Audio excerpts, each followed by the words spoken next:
বিশ্রামগঞ্জ থানার অন্তর্গত নাথুং বাজার ও আদিবাসী কলোনির মধ্যবর্তী রেল লাইনে এক অজ্ঞাত পরিচয় বৃদ্ধের মৃতদেহ উদ্ধারকে কেন্দ্র করে এলাকা জুড়ে চাঞ্চল্যের সৃষ্টি হয়েছে।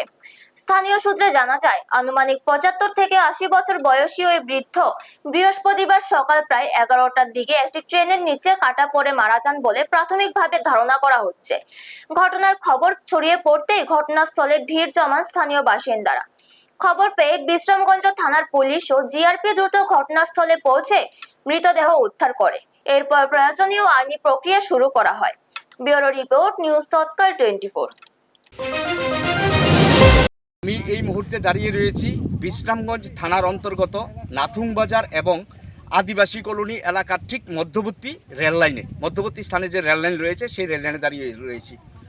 আনুমানিক আজকে সকাল ১১টায় আগরতলা থেকে সাবরুমের দিকে একটি ট্রেন গিয়েছে। সেই ট্রেনের চাকার নিচে পড়ে মৃত্যু হয়েছে ৭৫ থেকে ৮০ বছর বয়স্ক একজন বৃদ্ধ ব্যক্তির।